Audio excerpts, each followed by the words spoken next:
The Galactic Insult. Captain Ilara Voss stood ramrod straight on the bridge of the UES Retribution, her gaze fixed on the forward viewport.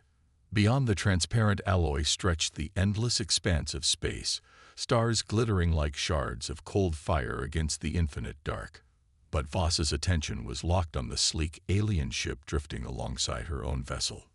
The Zorian ambassador's shuttle, here to deliver an ultimatum that would change the course of human history. Voss's eyes narrowed as the view screen flickered to life, revealing the arrogant visage of the Zorian diplomat.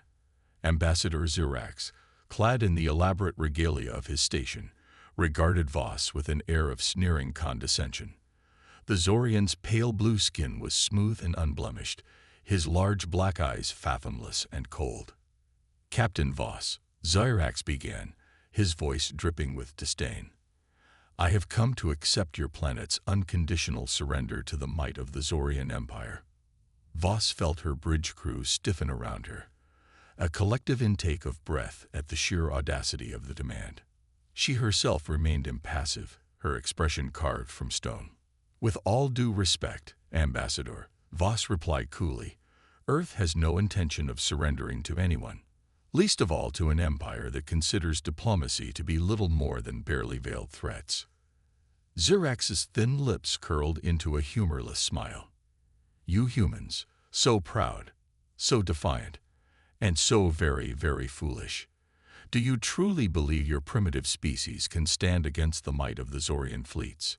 Your technology is laughable, your warriors untested.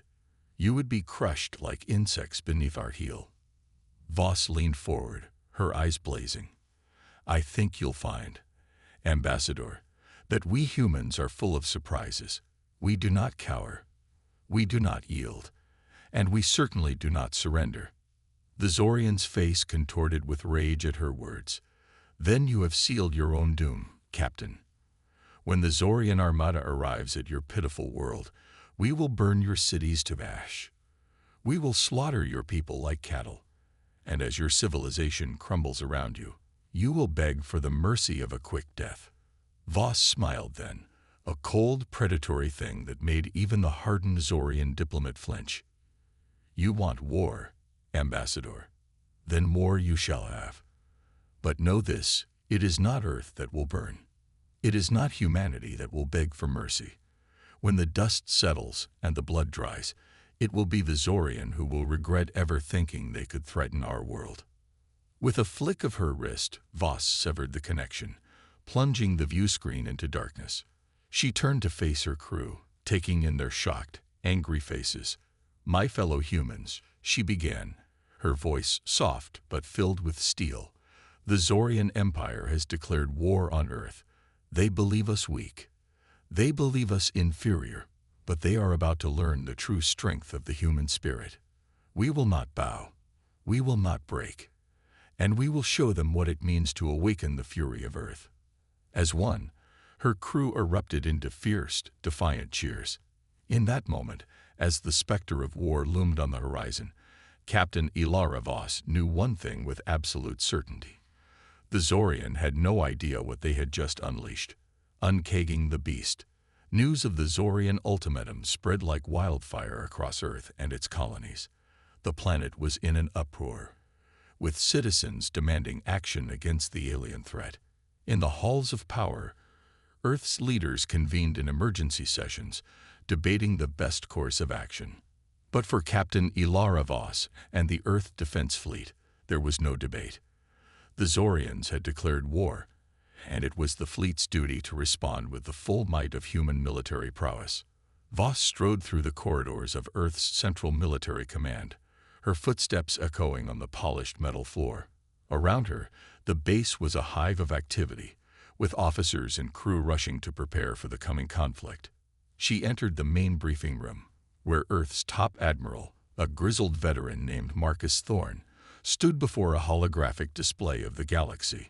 The room was filled with the most elite captains and commanders of the Earth Defense Fleet, each handpicked for their skill and courage. Admiral Thorne looked up as Voss entered, his eyes glinting with a mix of determination and grim anticipation. "Captain Voss," he greeted her, his voice a low rumble. I assume you're here for your orders." Voss nodded sharply. "Yes, sir. The Retribution and her crew are ready for action." Thorne smiled, a fierce, predatory expression. "Good. You'll be leading the vanguard of our attack. The Zorians think their technology gives them an edge, but they're about to learn that human ingenuity and determination can overcome any obstacle." He tapped a control on the holographic display, zooming in on a specific sector of space. "Intelligence reports indicate that the Zorian armada is massing here in the Antares system. They're preparing for a full-scale invasion of Earth." Voss studied the display, her mind racing with strategies and tactics. "What are our orders, sir?" Thorne's face hardened. "We strike first. We hit them hard and fast, before they have a chance to bring their full might to bear. And we show them what happens when you dare to threaten humanity." He turned to face the assembled officers, his voice rising with passion. "For too long, the other races of the galaxy have looked down on us. They see us as primitives, as weaklings, but they forget the core of what makes us human. We are survivors. We are fighters. And when pushed to the brink, we are capable of achieving the impossible." The room erupted in cheers, the officers slamming their fists against their chests in a show of unity and determination. Thorne raised a hand for silence. "Now go. Ready your ships and your crews. We leave for Antares in 6 hours. And when we arrive, we will unleash the full fury of human might upon the Zorian Empire. They wanted war, and by God, we will give them a war they will never forget." As the meeting broke up, Voss felt a surge of pride and determination filling her chest. The Zorians had made a grave mistake in challenging humanity. And now, as the Earth Defense Fleet prepared for battle, they were about to learn the true cost of their arrogance. For when humans were backed into a corner, when their homes and loved ones were threatened, they did not cower in fear. They did not beg for mercy. They fought, and they won. No matter the odds, no matter the cost, humanity would prevail. The Zorians were about to face the unleashed might of an enemy unlike any they had ever encountered before. And Earth would emerge victorious or die trying. The art of impossibility. The Antares system burned with the fires of war. Ilara Voss stood on the bridge of the Retribution, her ship at the heart of the maelstrom. Around her, the Earth Defense Fleet engaged the Zorian armada in a dance of destruction, weapon fire crisscrossing the void like lightning. It had been a daring plan, born of desperation and human audacity. Rather than wait for the Zorians to bring the war to Earth, the fleet had jumped to Antares, hitting the enemy staging point with everything they had. It was a risky move, but one that had paid off. The Zorians, caught off guard by the sudden attack, were scrambling to mount a coherent defense. Their ships, while technologically advanced, were no match for the sheer determination and skill of human pilots and gunners. Voss watched with grim satisfaction as a Zorian battlecruiser, its hull torn open by a barrage of human missiles, tumbled out of formation, leaking atmosphere and debris. "Keep the pressure up," she ordered, her voice calm and controlled despite the chaos raging around her. "We can't give them a moment to regroup." Her tactical officer, a young lieutenant named Kai Solaris, looked up from his console, his face lit by the glow of his displays. "Captain, I'm picking up a new wave of enemy reinforcements, jumping in at the edge of the system." Voss cursed under her breath. The Zorians were tenacious. She had to give them that. Numbers. Solaris swallowed hard. At least 50 capital ships, sir, including a dreadnought. A dreadnought. The most massive and powerful ship in the Zorian fleet, a behemoth bristling with enough firepower to take on a small fleet all on its own. For a moment, doubt crept into Voss's heart. They were already outnumbered and outgunned. How could they hope to prevail against such overwhelming odds? But then she remembered who she was, what she was fighting for. She was human, and humans did not back down in the face of adversity. They rose to meet it head-on. "Helm, bring us about," she ordered, a plan already forming in her mind. "We're going to take that dreadnought out of the equation." Her navigator, An older, experienced officer named Marcus Riker looked at her incredulously. "Sir, a frontal assault on a dreadnought is suicide." Voss smiled thinly. "Then it's a good thing we're not going to assault it from the front. Kai, I need you to scan that ship. Find me a weakness, a chink in its armor that we can exploit." Solaris bent over his console, his fingers flying over the controls. For several tense minutes, the only sound on the bridge was the distant thunder of the battle raging outside. Then Solaris looked up, triumph gleaming in his eyes. "I've got it, sir. There's a fluctuation in their aft shield grid, likely due to damage sustained in the initial attack. If we can hit that spot with a concentrated barrage, we might be able to punch through and take out their main power core." Voss nodded, a fierce grin spreading across her face. "That's our target, then. Helm, plot a course that will bring us in behind the dreadnought. Tactical, I want every gun and missile we have locked onto that weak point.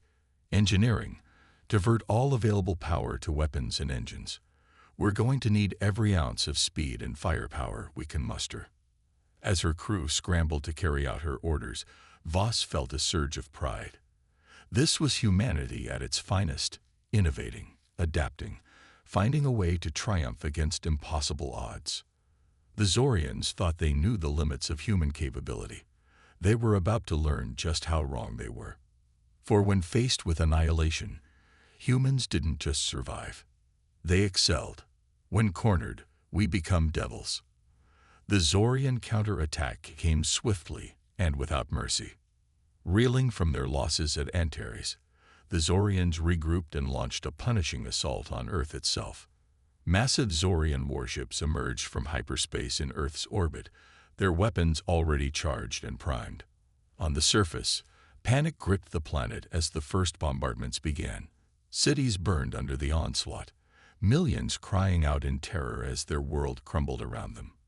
But even in their darkest hour, humanity did not cower. In the streets of shattered cities, human civilians took up arms. They fought with whatever weapons they could find, from military-grade rifles to improvised explosives. They turned every street, every building, into a fortress, making the Zorians pay in blood for every inch of ground they took. In orbit, the remnants of the Earth Defense Fleet, battered but unbroken, fought with the fury of cornered beasts. They hurled themselves at the Zorian ships with reckless abandon, trading their lives for precious time, buying the chance for reinforcements to arrive. And at the head of those reinforcements was the UES Retribution, racing back from Antares at full burn, Captain Ilara Voss pushing her ship and crew to their limits. When the Retribution burst into Earth's orbit, it was like a herald of vengeance.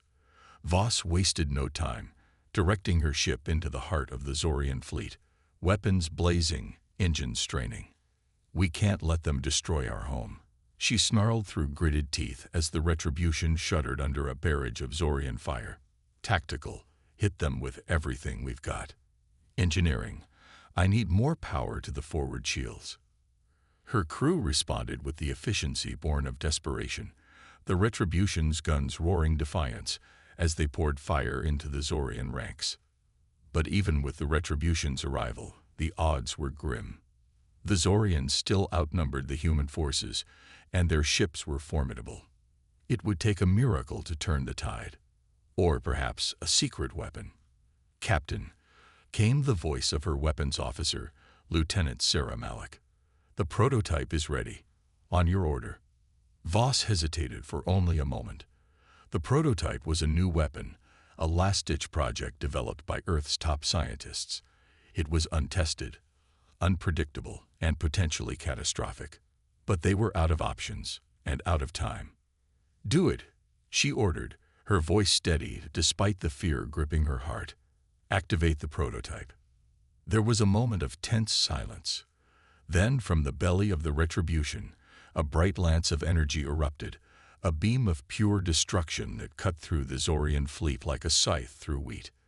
Zorian ships exploded under the onslaught, their hulls melting, their crews vaporizing in an instant.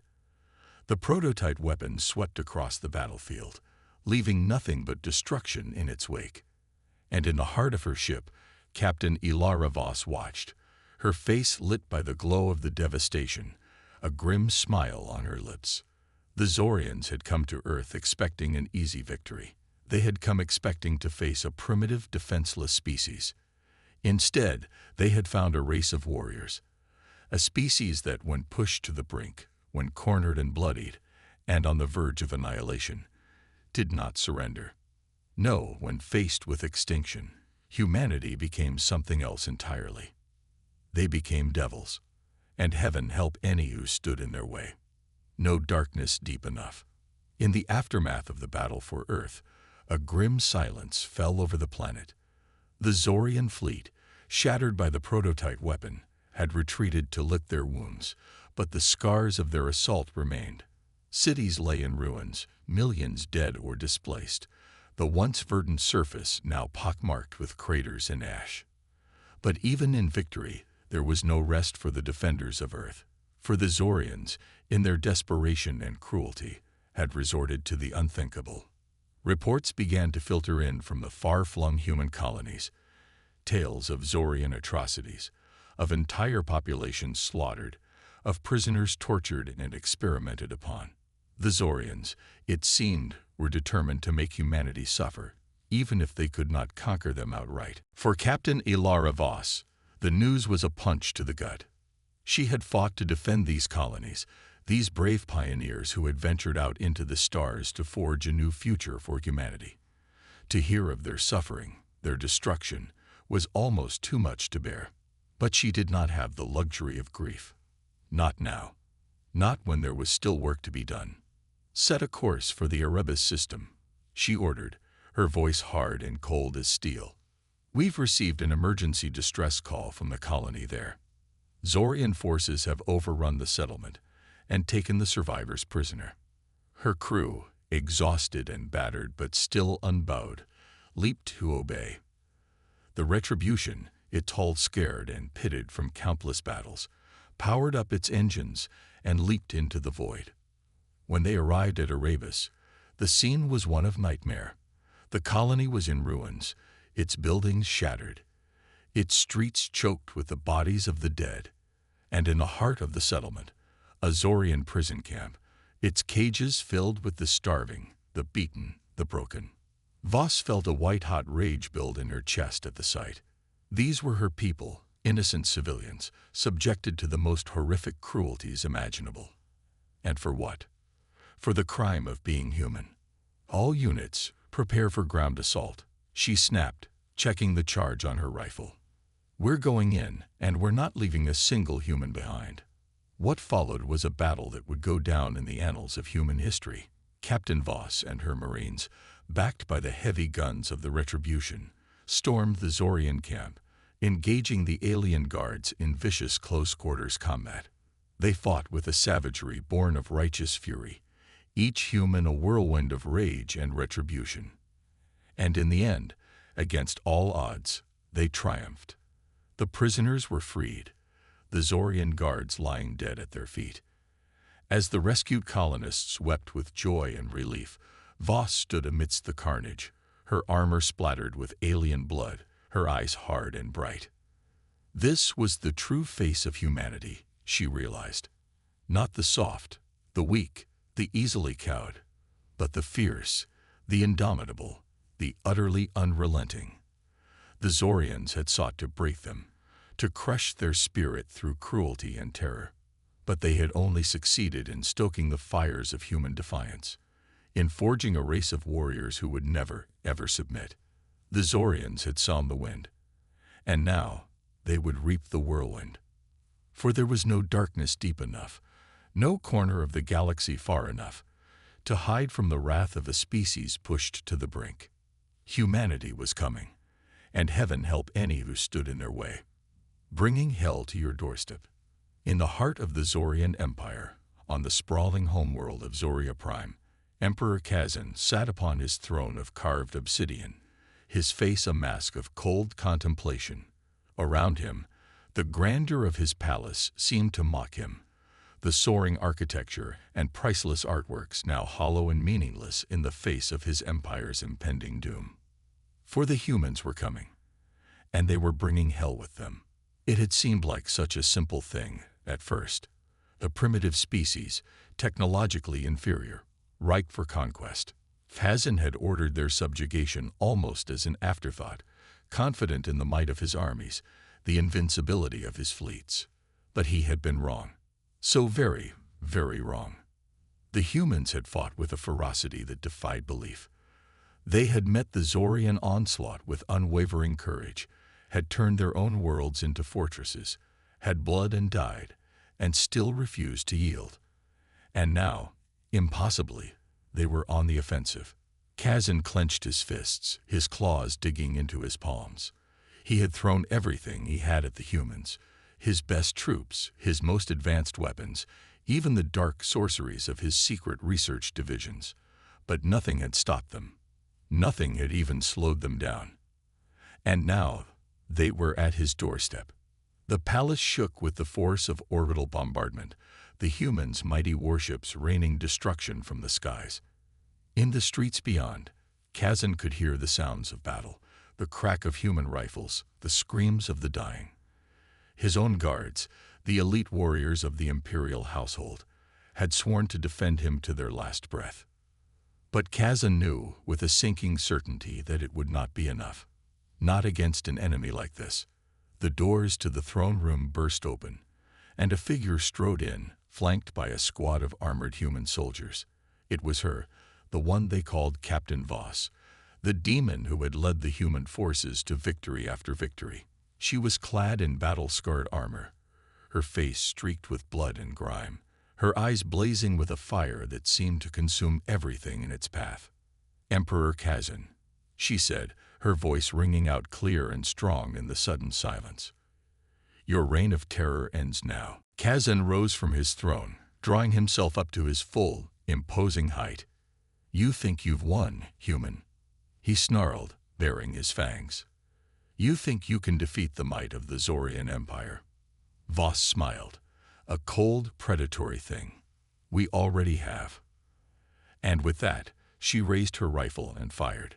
The battle that followed was short and brutal. Kazan's guards, despite their skill and ferocity, were no match for Voss and her hardened veterans. They fell one by one, until only the Emperor himself remained, wounded and cornered, but still defiant. "You may kill me," he hissed, his blood pooling on the polished floor, "but you will never conquer the Zorian spirit. We will rise again, and we will have our vengeance." Voss stood over him, her rifle leveled at his head. "No," she said softly, "you won't." And she pulled the trigger.